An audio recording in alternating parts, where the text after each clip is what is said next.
la dernière fois, on s'est arrêté au niveau de la bibliothèque GSTL. On a dit que l'utilité de la bibliothèque GSTL, c'est que on peut travailler sur des pages GSP sans avoir à utiliser le code Java. Donc, on va voir par la suite lorsqu'on va définir des servlettes. On va voir que le code Java, on va le réserver pour la servlette.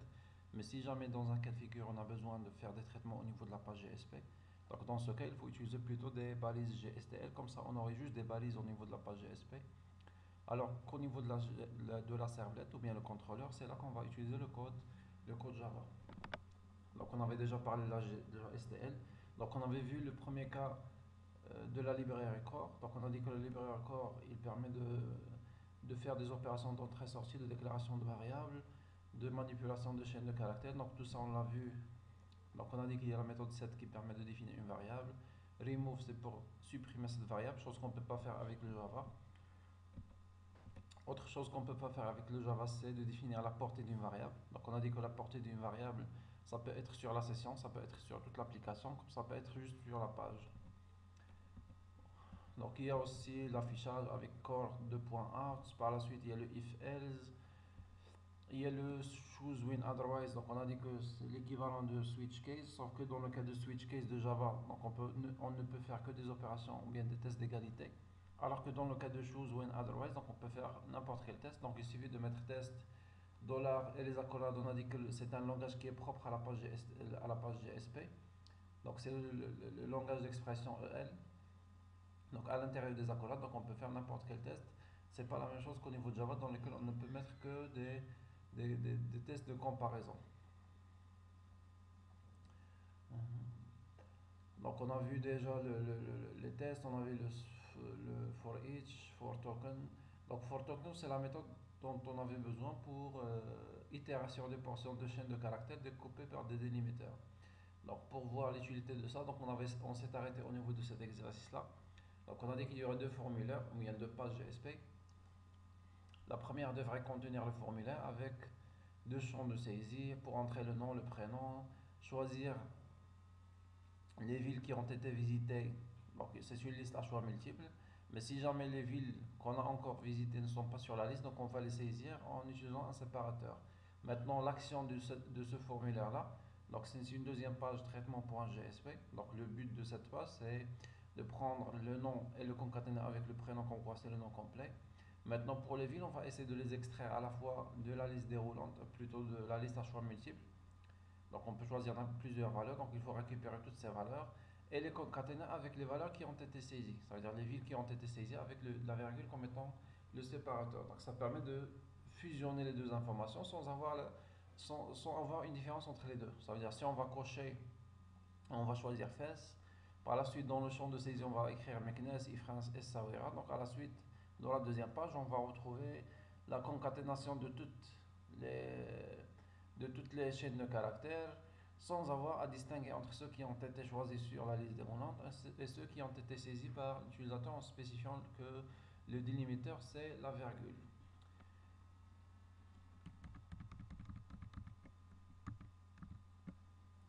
Donc bien sûr ça c'est juste le formulaire. Donc, comme vous pouvez voir c'est juste une page GSP à l'intérieur de laquelle il y a juste un formulaire. Donc la définition d'un formulaire avec un input type de texte qui permettrait de contenir la valeur du nom, un pour le prénom, une liste à choix multiples dans laquelle on va saisir les villes qu'on peut sélectionner, donc c'est une liste à choix multiples, et pour l'autre c'est un champ de saisie, donc c'est un texte area parce qu'on peut saisir plusieurs des textes ou bien un texte sur plusieurs lignes, donc c'est pourquoi on va utiliser dans ce cas texte area. Il y a aussi la page traitement.gsp.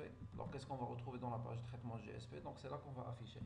Donc, la première des choses, il faut faire le lien entre la page index et la page du traitement. Donc, c'est pourquoi dans votre formulaire de la première page, donc on va spécifier que la page d'action, c'est pas la page elle-même, c'est pas la page index, mais c'est plutôt traitement.gsp.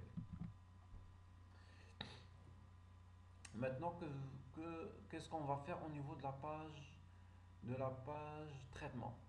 Donc, on va essayer dans un premier temps de voir résultat avec Java et résultat avec la GSTL.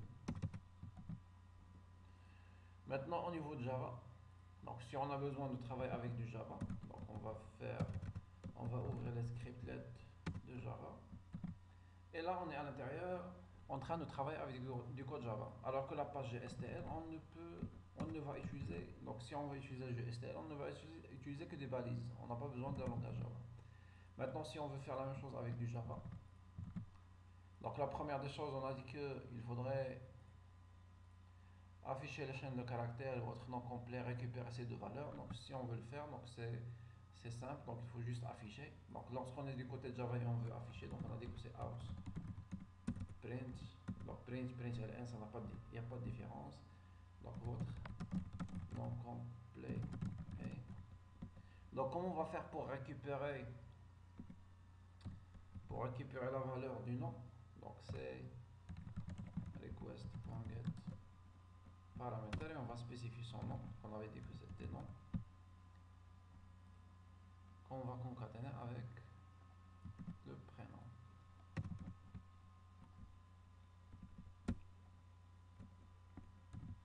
Donc même si on va mettre ici ln, on va retrouver que les deux ils seront concaténés. C'est-à-dire que le ln il ne va pas le prendre en considération, donc il ne va prendre que le br si jamais on va le mettre ici. Donc si on a besoin de l'afficher, on va concaténer avec une balise br et donc il va afficher, il va retourner à la ligne.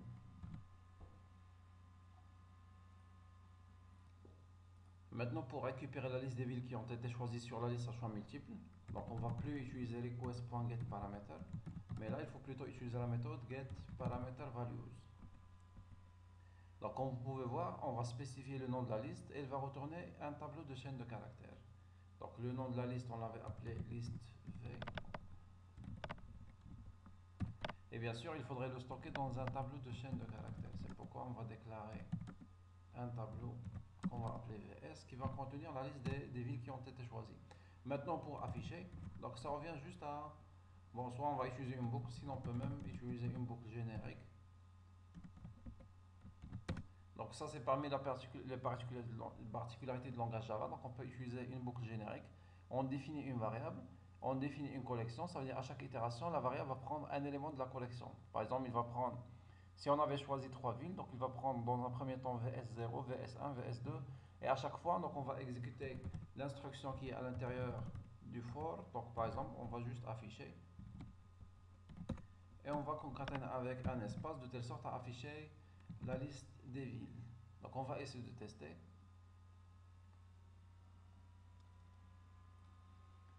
Donc, supposons qu'on va saisir un nom, un prénom. Bon, on les a inversés, c'est pas. Donc on va choisir 3. Donc pour choisir plusieurs, donc il faut juste cliquer sur le bouton contrôle. Donc maintenant lorsqu'on va exécuter, on va retrouver votre résultat avec Java, votre nom complet est Rabat Casablanca Marrakech. Maintenant pour la deuxième partie, donc là il y a un problème qui se pose. On va récupérer toute une chaîne de caractères. Il faudrait boucler ou bien itérer sur la chaîne de caractères. À chaque fois qu'on va trouver une virgule, on va prendre l'élément qui précède et on va sauter un élément. Donc ce qui peut paraître un peu compliqué à implémenter, surtout lorsqu'on on va considérer non pas juste la virgule comme un séparateur, mais il se peut que on va considérer plusieurs types de séparateurs, virgule, point, virgule, espace, deux points, point, virgule. Donc tout ça, on peut le considérer. Donc ça revient juste à ajouter la complexité. C'est pourquoi on ne va pas faire cette partie. Donc on va dire que ça, c'est juste une partie qu'il faudrait implémenter. Mais avec le résultat GSTL, on va retrouver que c'est plus facile à manipuler. Bon, on va mettre juste...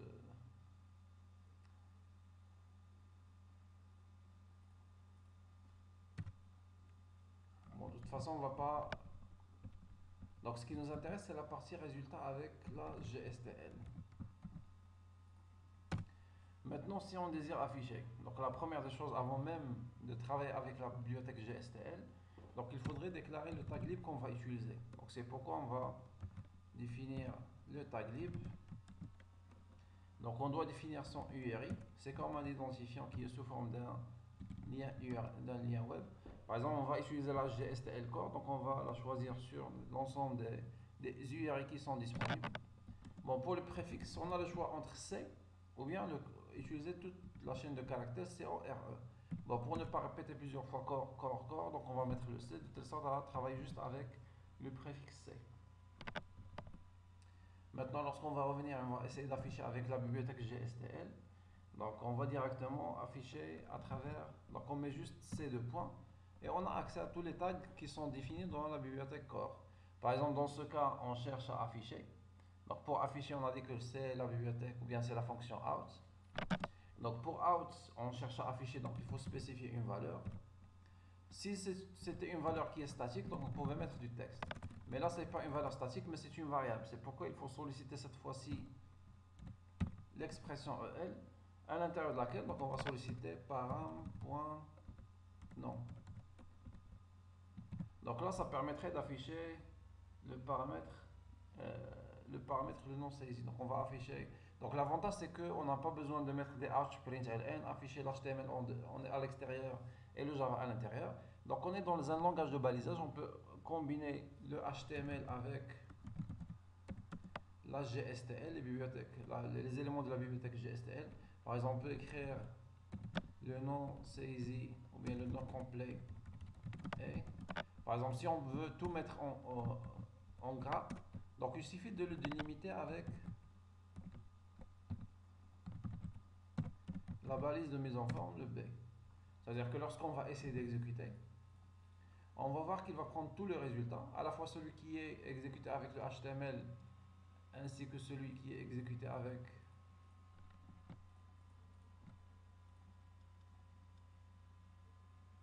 donc on a oublié de fermer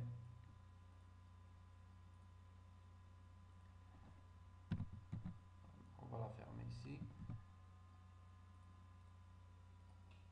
et on va exécuter, on va réexécuter. Donc là on va refaire le même traitement.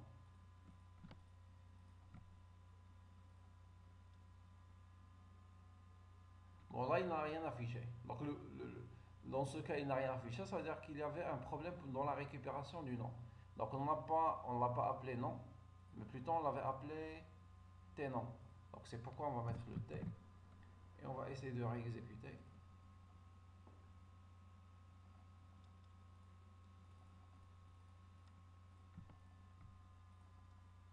Ah, donc là il a pris le nom, il a mis tout le contenu en chaîne de caractères, donc ce qui permet de combiner facilement du HTML avec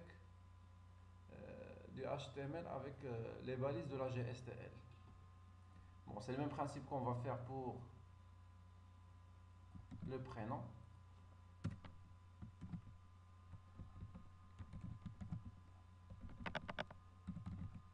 Et on va sauter on va revenir à la ligne. On va dire que les villes visitées sont. Donc la même chose, on veut afficher. Donc c'est pourquoi on va afficher. Sauf que dans ce cas-là, c'est pas un affichage direct parce que c'est une collection. C'est pourquoi on va solliciter cette fois-ci le for each. Donc pour le for each, il prend deux paramètres. La première, c'est la valeur, c'est la variable qu'on cherche à afficher. Donc la variable, on va appeler V1. Et les éléments qu'on cherche à afficher, ou bien la collection. Donc on a dit que la collection, ce n'est pas une valeur qui est statique, mais c'est plutôt une variable. Donc de même, il faudrait appeler le langage EL. Et donc dans ce cas, on a dit que pour récupérer une valeur singulière, on met param point et le nom de la valeur, de la variable. Et pour récupérer plusieurs valeurs, c'est plutôt param values. Point. Et on va chercher quel est le nom de la liste qu'on avait définie. Donc le nom de la liste, il s'appelle liste V. Donc liste V. On va fermer le for each. Et entre les deux, à chaque itération, donc il va prendre la variable V1. Chaque élément de param_value.list V, on va le prendre à chaque itération, on va le mettre dans la variable V. Et donc, puisque à l'intérieur on cherche à afficher, donc ça revient juste à afficher. Donc pour afficher, c'est out. Et la valeur qu'on chercherait à afficher. Donc de même, ce n'est pas une valeur qui est statique, c'est une variable. Donc il faut solliciter le langage EL pour dire que c'est le V1 qu'on cherche à afficher.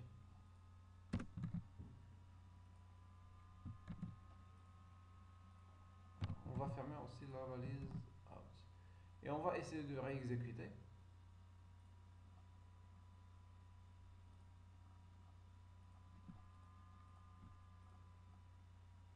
Voilà, là il a récupéré les villes visitées, c'est Rabat, Casablanca, Tanger. Donc ce sont les valeurs qu'on avait sélectionnées sur la première liste. Maintenant pour la deuxième, donc on va essayer de spécifier plusieurs valeurs.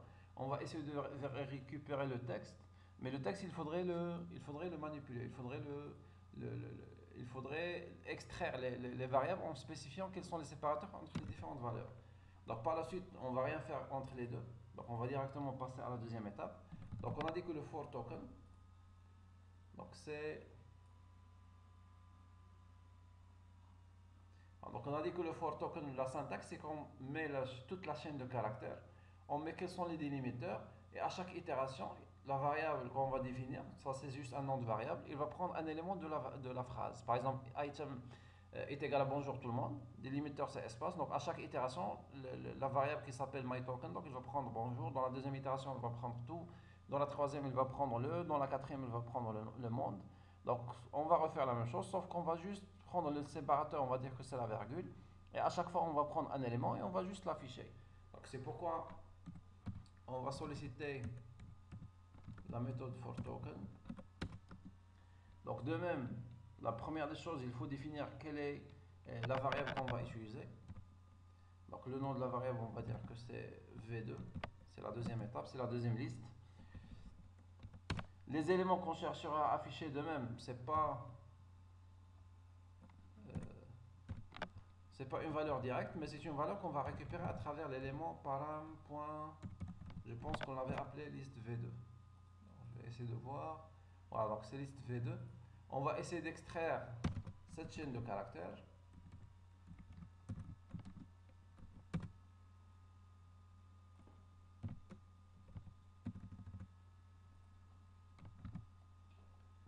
Voilà, et à chaque itération, donc il manque juste une information, c'est que quel est le délimteur qu'on va utiliser. Donc là, on va mettre délim égal, et c'est la virgule qu'on va essayer de faire, qu'on va essayer de considérer comme délimiteur. Donc là, on va essayer de choisir cette valeur. C'est la valeur V2. Donc là, on va essayer d'exécuter et voir est-ce que ça permettrait d'afficher les différentes villes qui ont été choisies par l'utilisateur. Donc on va juste essayer d'actualiser la page. Bon, supposons qu'on va choisir Rabat Fès, Marrakech. Par la suite, on va écrire d'autres villes qui ne sont pas sur la liste. Donc lorsqu'on va cliquer sur OK, donc il doit concaténer le nom et le prénom. Par la suite, il doit concaténer les trois valeurs qui ont été choisies sur la liste, sur la liste à choix multiples avec les trois valeurs qui ont été saisies sur le texte arrière.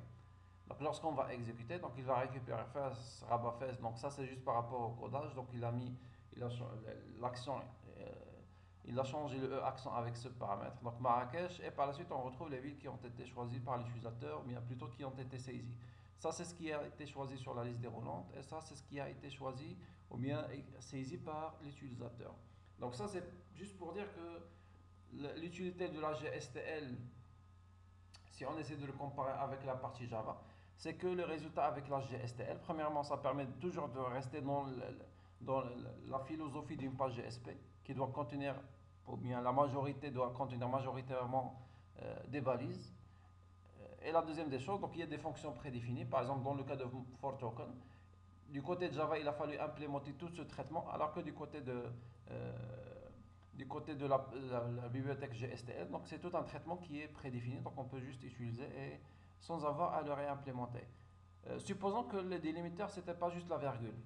Il y avait une virgule, point virgule, deux points, le point, espace, donc tout ça on désire le récupérer, bien le considérer comme des séparateurs. Donc il suffit juste de spécifier tous les séparateurs qui peuvent être considérés comme des délimiteurs. Donc lorsqu'on va essayer de réexécuter,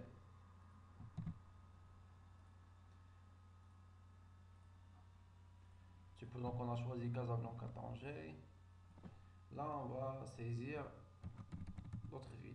Parfois on peut utiliser le séparateur point virgule.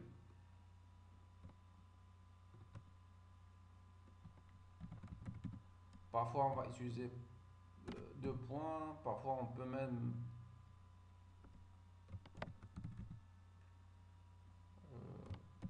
utiliser un point, parfois espace. Donc, il n'y a pas de différence. On a spécifié plusieurs villes. On a spécifié plusieurs séparateurs. Donc, lorsqu'on va cliquer sur OK, il devrait choisir ou bien afficher Casablanca Tanger. Par la suite, il va afficher Oujda. Il va trouver un séparateur parmi ceux qui ont été définis, c'est le point virgule. Il va l'ignorer, donc il va passer à Salé. De même, il va ignorer le deux points, il va ignorer l'espace, il va prendre Taza. Taza, il va ignorer le point, il va ignorer l'espace, il va retrouver la dernière valeur. Donc, lorsqu'on va exécuter, donc toutes les valeurs qui ont été choisies, donc on va les retrouver ici. Donc ça, c'est parmi les particularités de la bibliothèque, la première bibliothèque qu'on a testée, donc c'est la bibliothèque Core.